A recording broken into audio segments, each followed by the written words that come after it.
I couldn't speak, and I'll just share a little joke with you before we go a little more into this. So, I couldn't speak, right? But you could speak. The other people who came to me could speak. I could hear.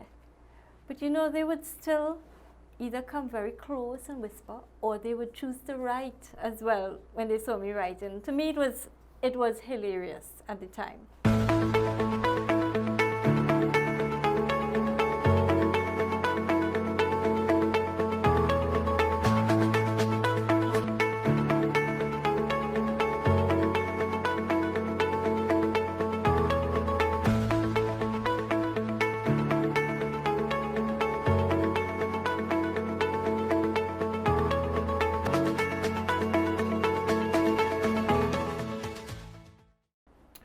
There is not a single Trinbagonian student who has not been told repeatedly so about the importance of the right attitude and how pivotal or key that right attitude is toward the achievement of any measure of success. Welcome to Trini Inspiration. And who is more inspiring than those who have taught us, those who have molded us? Whether we call them mom or dad, miss or sir, guru or ustad, professor, or simply life. Last Monday, the world celebrated and observed World Teachers' Day 2020, the theme of which was Teachers Leading in Crisis, Reimagining the Future. Today on the show, our guest is the personification of that theme. For she has faced unimaginable crises, yet still she has persevered. And she is now manifesting and living in that once reimagined future. In 2013, Miss Caron Asgarali was shot in the face by bandits looking for a getaway car. There was a gaping wound on her face, her chin destroyed, her jaw fractured, her tongue partially detached, her chest damaged as well. Her jaws needed to be wired shut to prevent infection. But because of shrapnel, it wasn't done immediately, and so it began to heal, but badly so. Her jaw was then rebroken, healed, and then broken again. For 3 weeks, she could not speak. For 9 months, no consumption of solid food. Was it worth living? How would she ever face the world again? And it was at this point, her decision on her attitude, despite her trauma, would prove pivotal in her new life moving forward. Ms. Asgarali, Trini Inspiration is already better off for having you on the show. Welcome. How important is attitude, and how important was the right attitude in your physical, mental, emotional, and spiritual recovery and progress? Well, Fazib, that is such a loaded question to start off with, but thank you first of all for having me on your show. Thank you for those words that don't seem to apply to me somehow, but you know, thank you anyway. When this happened so many years ago, it feels like yesterday, but it was really just about 7 years ago. And initially when it happened, I really wanted to just give up. I did. There was a time I thought, no, you know, I have to hold on for my students, because I had students writing exams that year, both CSEC and CAPE examinations. But the intensity of the pain at the time and the severity of the situation at some point convinced me that I would be better off dead. And almost as quickly as that thought entered my mind, I think at that point I would have been at the hospital and they would have already stopped the bleeding. And that crossed my mind. And there was a nurse nearby who probably noticed what was happening with me, and she came to me and she said, you know, you better hold on, you know, we have done so much for you already. And I thought about it and I said, you know, there were so many times in the course of being a teacher that I had to ask students to do things like that. I remember there was a time one student wanted to commit suicide, and this is before I was teaching at Modsec. It was at a different school. And I remember showing her all the reasons why life was important and why she needed to hold on to life. And those things, as ridiculous as it sounds, to think that in your moment, in that defining moment, that is what your mind would go back to, but that is what happened. And I realized that, you know, I had to hold on. Now, holding on was not easy. And as you said, I had to have the right attitude in the sense that I had to make sure that I could come to the point of forgiveness. Now, I kind of jumped from where I was to forgiveness, but that was really one of the crucial steps that I had to make before healing could begin. And I always say, every time people ask, I always say this was probably one of the most important things that I did, and I did it quite early on.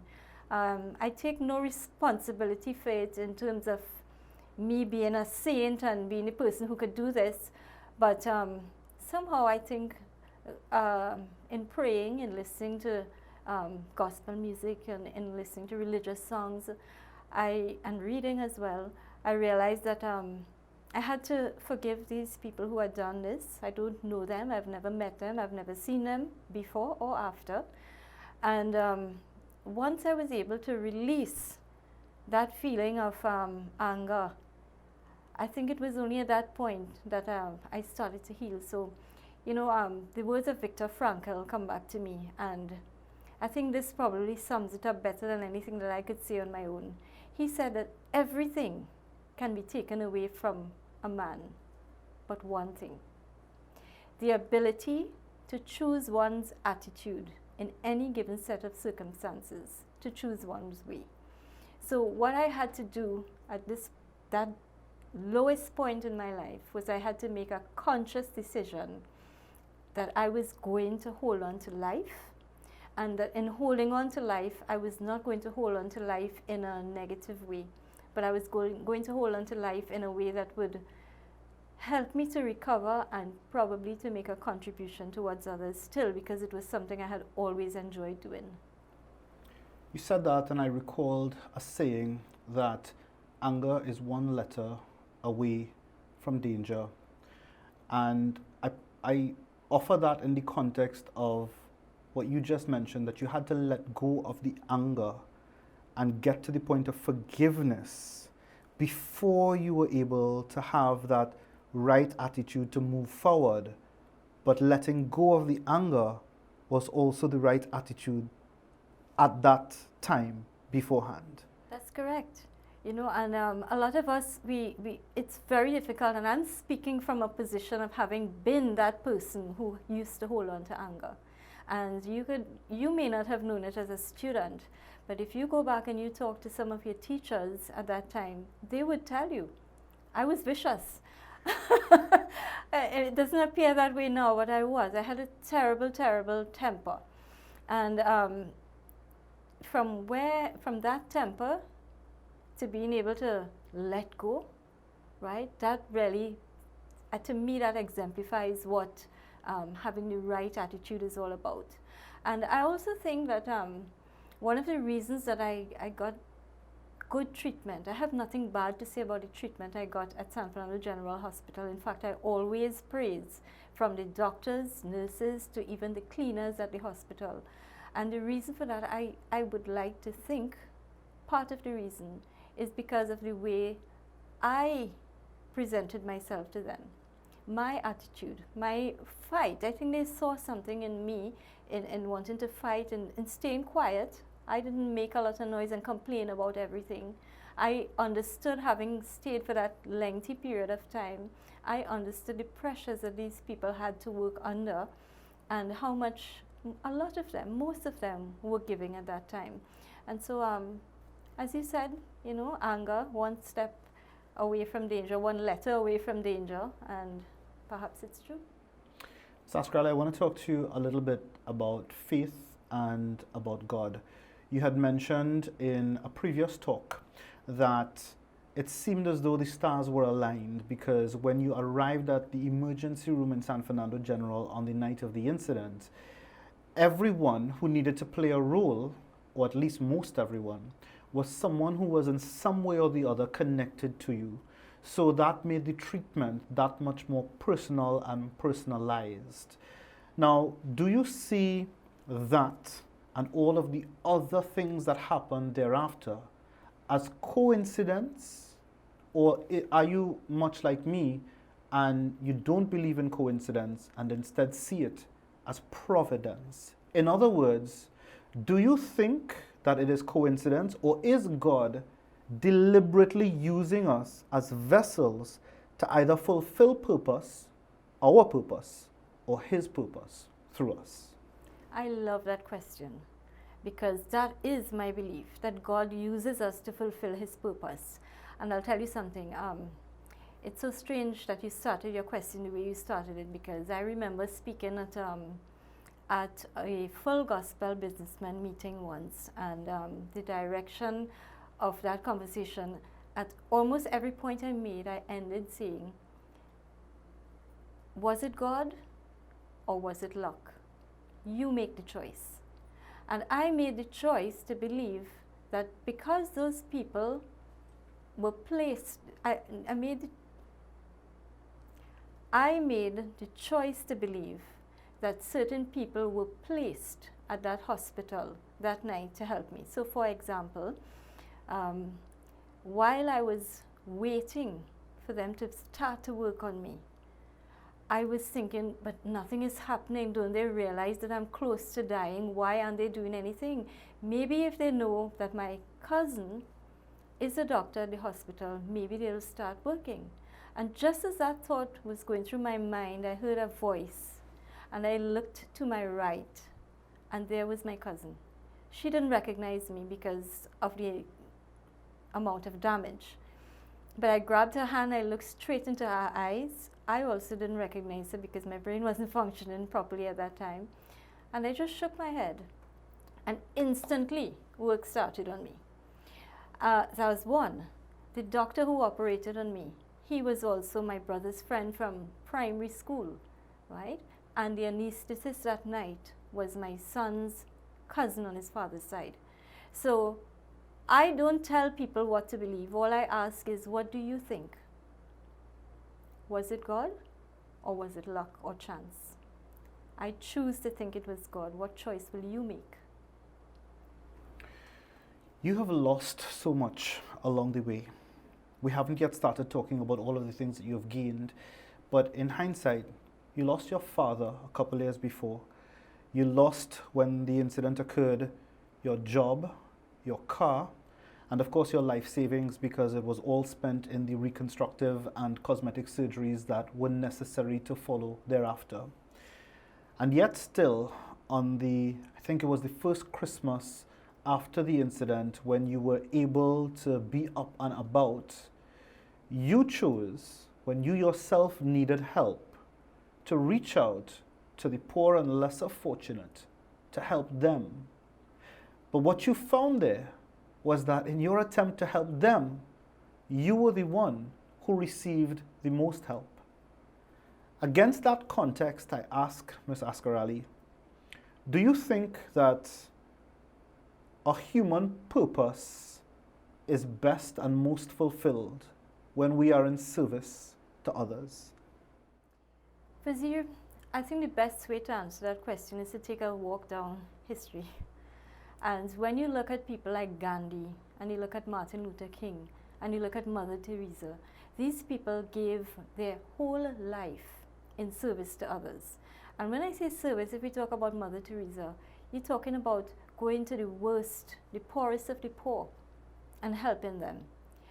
She did without a lot of material things. Everything for her was about helping others. And to this day, we are still talking about Mother Teresa. So I personally think that if you are, and not just what I think, but there are many who have said that the greatest thing, the greatest service that anybody could do is service to other people. And that year when I made that decision, that wasn't the first time I had done it. My whole life I always wanted to pattern people like Mother Teresa. I had started an organization back in ModSec. I think it would have been after your time. And we would, every year for Christmas, we would do that. We would give hampers. And we would also try to give hampers at some other point during the year with notebooks and pens and pencils. And so that year, 2013, when I was injured, Christmas would have been almost exactly a year after the incident. And to be honest, when Christmas rolled around, now you make me sound like it was all so easy, you know, I adopted the right attitude, which is correct, I did at some time. And you make it look as though, you know, everything was smooth. Honestly, I've never really said this, but it wasn't all that easy. I wasn't always with the right attitude. And there was a time that I slipped into a very, very deep depression. And I was diagnosed with PTSD. And at that particular time, that was when it hit me, all the losses you mentioned. The car, the social life, the friends, the colleagues. And when I say friends, I mean I lost almost everyone. I'm left today, the friends I have today are just the friends I have from primary school. Maybe one or two of the teachers and one principal, right? But I mean, that sounds like a lot when I say it out, but in truth and in fact, when I turned, even if I turn now, there are very few people I can turn to. And when I looked at all that I had lost, I sank deeper and deeper into that depression until I realized I needed to get the help. I got the help, and I was still receiving help, still not over it, when I realized, you know, I can't be wallowing in self-pity when there are people who are worse off than me. At that time, I had already lost my salary, and savings had all gone into surgery. But I realized that I had to continue what I was always doing, thinking, you know, I'll give just because I always used to give. And just that process of going and getting the stuff for people and packing up the things, and I didn't deliver it to anybody directly because I didn't know people at the time, so I passed it through the psychiatric unit at hospital. And for Zero, just knowing that 3 families with children had stuff from me and would make their Christmas a little brighter that day. I'm not lying to you when I tell you that 3 weeks later, I considered myself healed from my PTSD. I mean, I still undergo depression, but who doesn't? You know, we all have good days and bad days. So that's why I made that statement. I think that when you are able to rise above your own challenges, when you are able to put yourself behind and to put somebody else in front, then you help that person. But in helping that person, you elevate yourself. You raised some very, very good points there, and I will tell you, I never assumed, especially because I've heard your story multiple times on different platforms as well. I've never assumed that it was an easy journey just to have the right attitude, or even in having the right attitude. But I've always been reminded that we should spend more time focusing on how we finish rather than necessarily how many times we would have faltered before we hit the finish line. And so I shaped my words deliberately that way, because I think how you finished is so much more important than how you started. And you finished strong, and you're still continuing strong. But on that note, you also are continuing strong in another way, in that during the period of that 3 weeks, I think, when you couldn't speak, you started writing out of necessity so that you could communicate with people. And you started using that writing as well to turn your hurt into hope. And that, with its humble beginnings, has also now, I don't want to say finished, but has blossomed into something extraordinary. Tell us about your writings. Yes, Fazir. So I couldn't speak, and I'll just share a little joke with you before we go a little more into this. So I couldn't speak, right? But you could speak. The other people who came to me could speak. I could hear. But you know, they would still either come very close and whisper, or they would choose to write as well when they saw me writing. To me, it was hilarious at the time. Doesn't sound so funny now, but it was funny. So yes, I had to resort to writing, and you know, I wanted to pray, and I wanted to pray out aloud, and I couldn't. And I thought to myself, you know, maybe I could write it down then, that might help. And I started writing, and I also became ambidextrous, because at one time the IV tube was on my left hand, and at one time it was on my right hand. I didn't let that stop me. I wrote either way, and my right and my left hand is pretty good now. Wow. Yeah.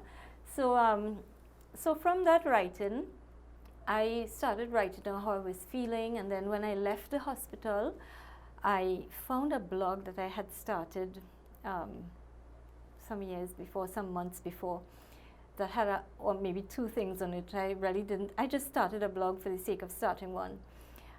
But that to me was my escape. I found a place where I could put down all these feelings that I was having without being identified, because it was an anonymous blog. And I didn't want to be sharing these things with my family or members all the time, because they already had so much to deal with, having to look after me, having to see me.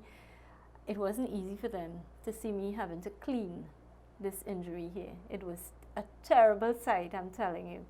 So they having to see that, and then having to deal with me and all my issues, all the things that I had to deal with in my head.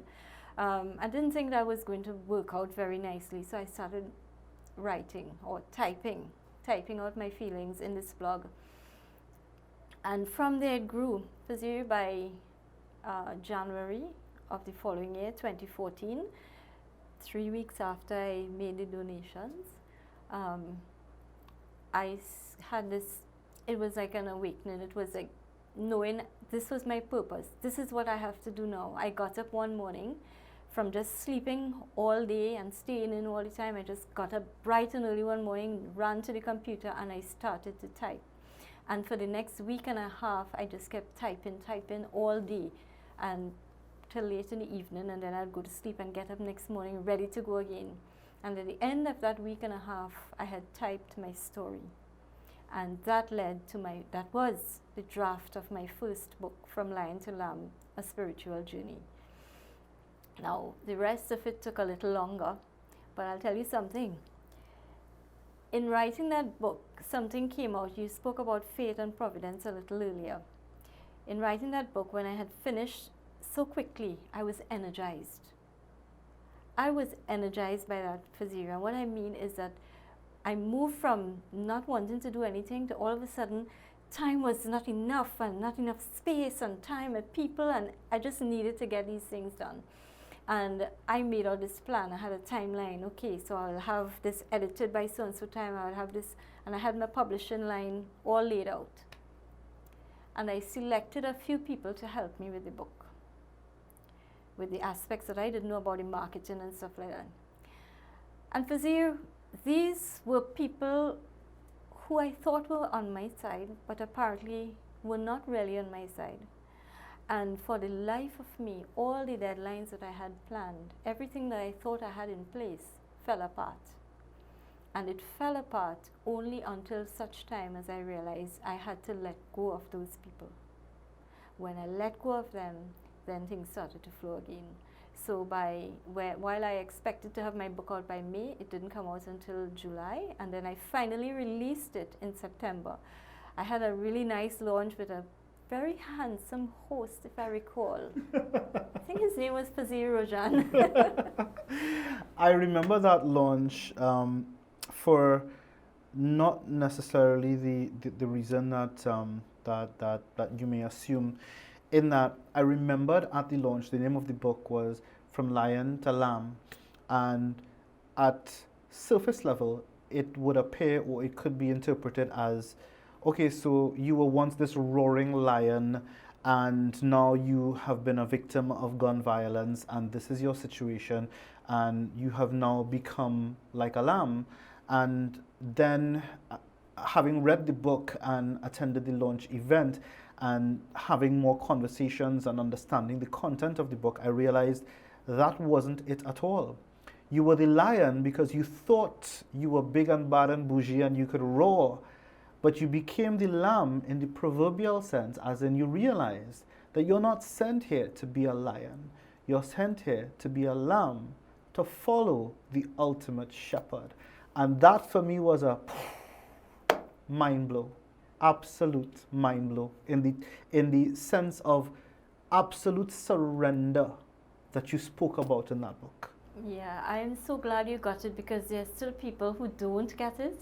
Most people, when they hear the title From Lion to Lamb, they say, no, it should be From Lamb to Lion, you know, because the lion is what they want to, but it goes so much deeper than that. I'm glad that you got that meaning. Because it ties into your story of what you were saying earlier about having to let go certain people. Yes. Sometimes we fight hard to hold on to things that the Lord is trying to tell us we need to let go of.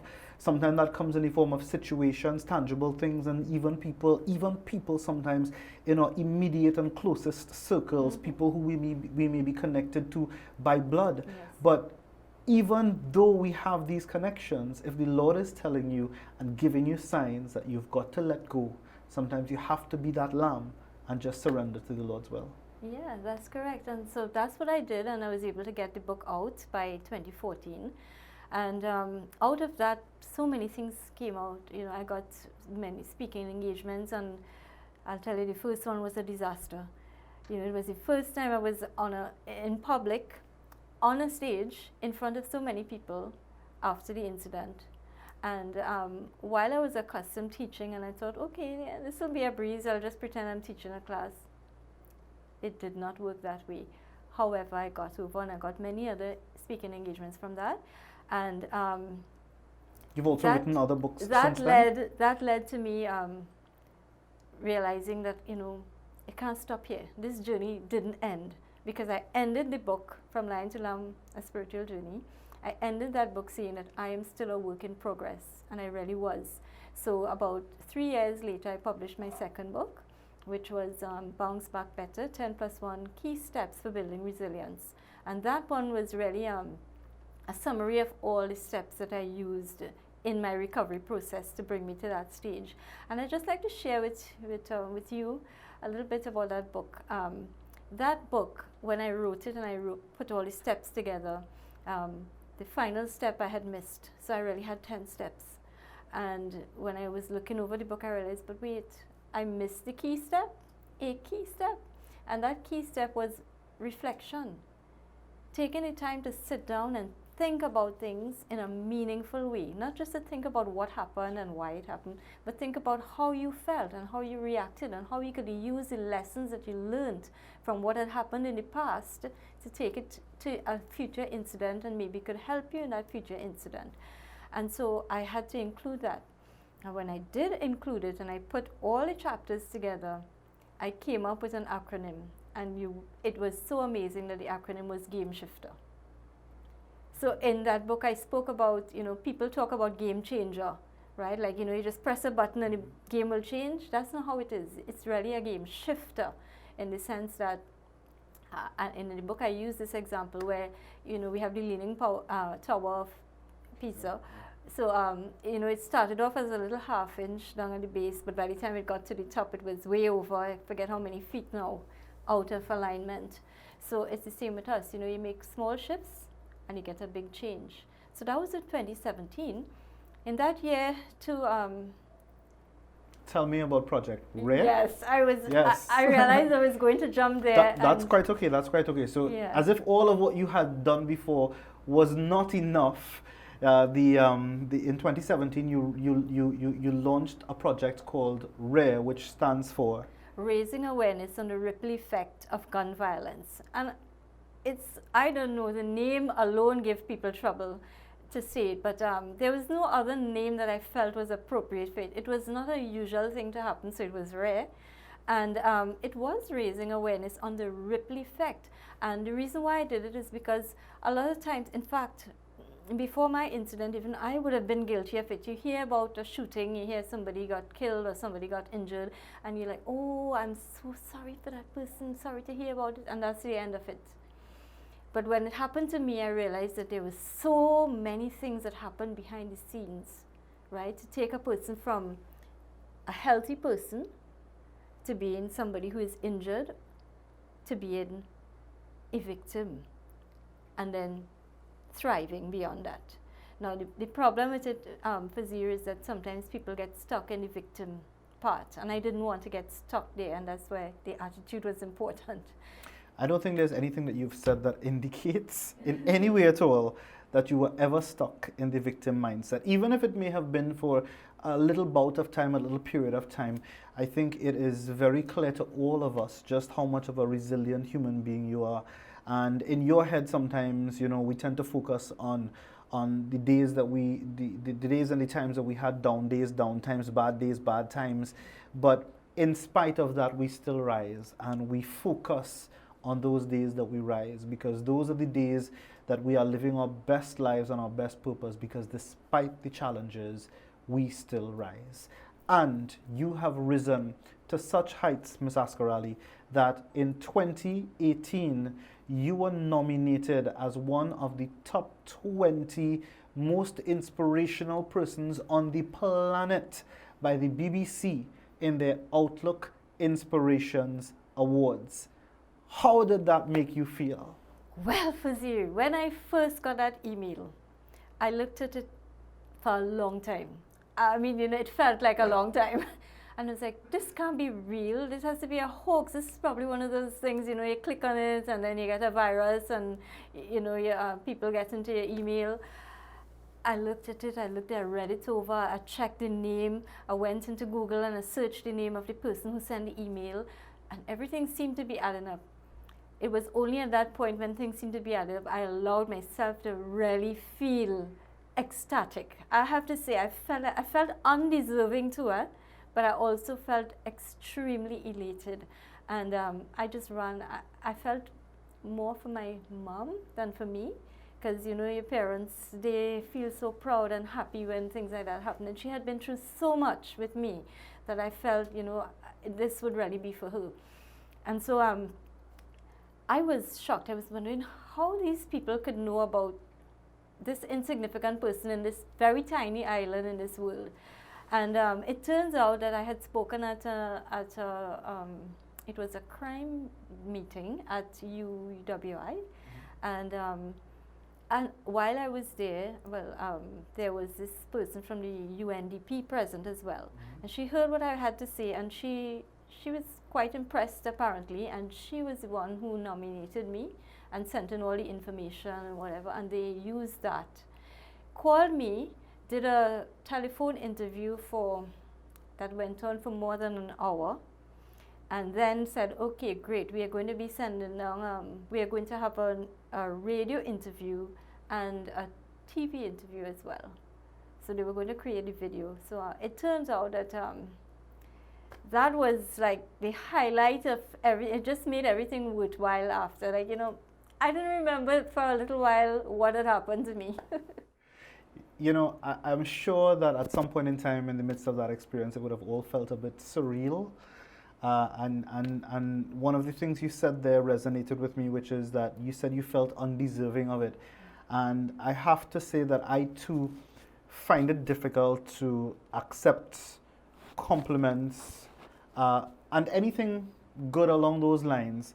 And I've been reading some material of late that is really encouraging us as human beings to learn, because sometimes you have to learn to accept compliments, and sometimes you do things and you don't realize how grandiose a thing or how grandiose the effect of this thing can be.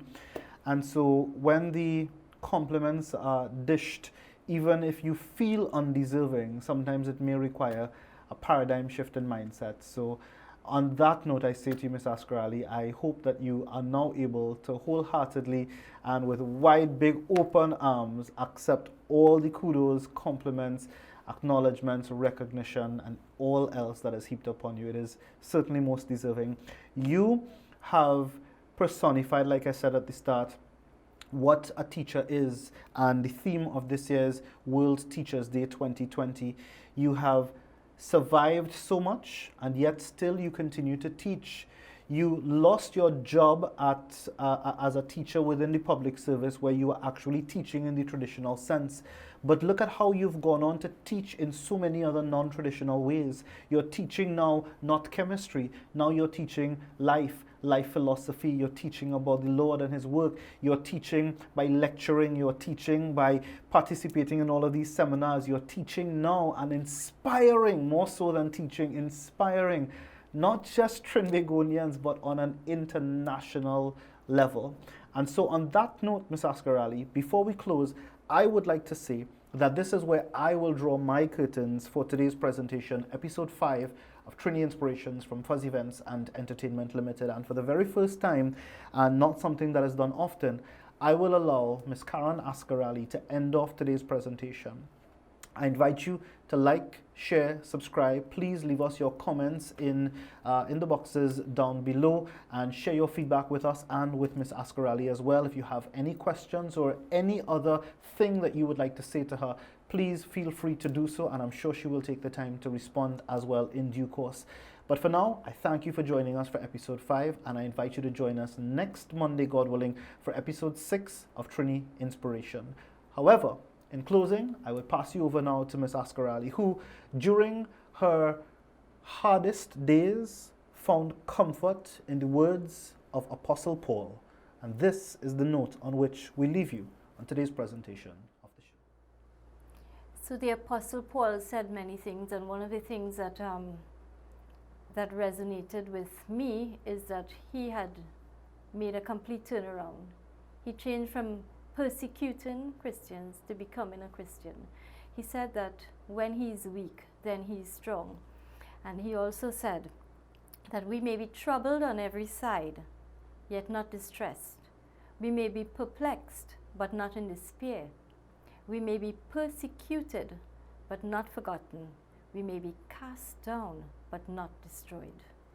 And I think that that is something very powerful to remember now, especially now in these times when we are surrounded by so many crises, not just nationally but internationally.